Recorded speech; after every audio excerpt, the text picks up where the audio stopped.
Agatha All Along Episode 4 Spoiler Recap and Ending Explained. Is Teen Agatha's son? We're fast approaching the halfway point in Agatha All Along, and the fourth episode of the season definitely did not disappoint. Now, just in case the headline wasn't warning enough, we're about to dive right into the spoilers of the latest episode of Agatha All Along, so beware as spoilers are ahead. As the episode begins, we quickly discover that Mrs. Hart is in fact dead and that the previous episode's shocking ending was not a fake-out. The coven works on digging a grave for their fallen comrade, and they all begin playing the blame game, which is when Teen shuts things down by pointedly telling the group the fatal mistake was that the group didn't look out for one another. Following their loss, Agatha suggests summoning up a backup green witch, and they use Teen's spellbook to summon a new green witch to the road. Much to Agatha's displeasure, fate brings Rio to the road to fill the group's void, but we couldn't be happier to have Aubrey Plaza back. With Rio now joining the makeshift coven, the group walks along the road when they suddenly see a cabin in the woods ahead. Alice is adamant on not entering the house, but the road makes it clear it's the only way forward in their journey. Upon arriving at the cabin, they notice a waxing moon on the door, hinting that they've reached the fire phase of the trial. As they enter the house, the group's attire once again shifts, this time giving the group a groovy new look in line with the fashion of the 70s. The show quickly begins to reaffirm our previous suspicions that Rio and Agatha share a very complicated past, with hints that the pair were more than just acquaintances with hints of a romantic past. As the two share a moment together in the sound booth, Agatha turns on the broadcast speaker so that the group can hear Rio go on about how she can't wait to claim the witches' bodies after watching them wither around her as Agatha gets her powers back, a move clearly designed to make the rest of the coven suspicious of Rio. While looking around the room for a clue such as the riddle they found at the location of the first trial, Teen discovers a record that reads, "Play me." Without thinking, he plays the record and it begins playing some backwards tune, which is when the pendulum clock begins ticking as Lilia informs the group they've all been cursed. Cue the beginning of the second trial. Agatha All Along Episode 4 introduces a rocking new rendition of the Ballad of the Witch's Road. Shortly after the trial begins, Lilia begins to feel a burning sensation on her, which is when they realize the trial is to break the curse and that the only way to do so is by facing the curse head-on. Jen is next to feel the burning sensation on her shoulders, and the group begins to hear the sound of wings flapping, which Rio says is the physical form of the curse.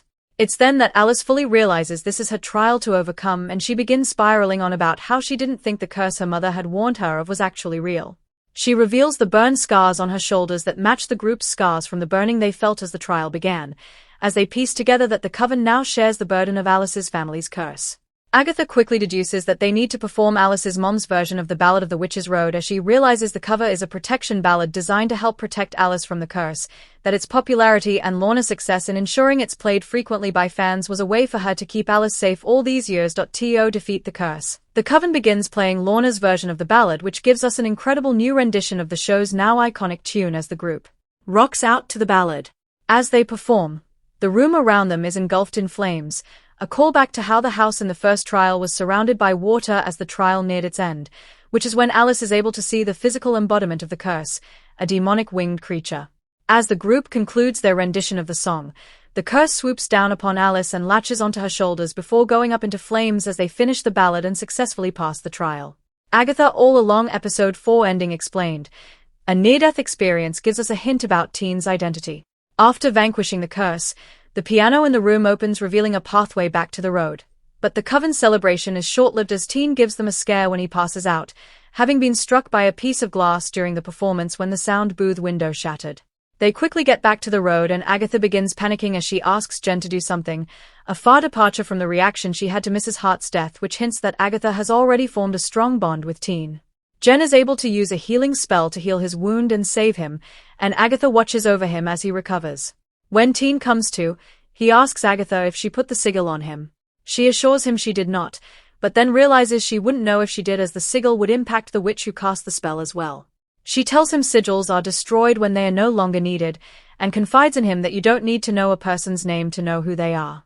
Teen quips back to be careful not to say something nice to him, before asking Agatha what really happened to her son, which is when she clams up and walks off.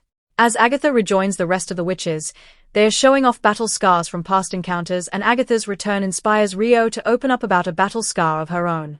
She tells the group how a long time ago she loved someone and she had to do something that she didn't want to because it was her job, but that it still hurt them and that she is her scar. It's clear this unnamed person is Agatha, as the story sends Agatha running off to stretch her legs. Rio goes to Agatha, and Agatha pulls Rio in for a hug and then begins to go in for a kiss, which is when Rio goes and runs it all by telling Agatha, "Agatha, that boy isn't yours." Agatha pulls back and walks away, bringing the episode to a close and leaving us with confirmation that Teen is not the son Agatha gave up. So while we still don't know who Teen truly is, it seems we can rule out the theory that he's Agatha's long-lost son. Still, it's clear that Agatha has formed a strong connection with Teen, and we're excited to see that dynamic play out as Agatha All Along enters the second half of its season. Agatha All Along is streaming now on Disney Plus, with new episodes releasing weekly at 9/8 through October 30th. Thanks for watching this video. Please hit the subscribe button for more update news.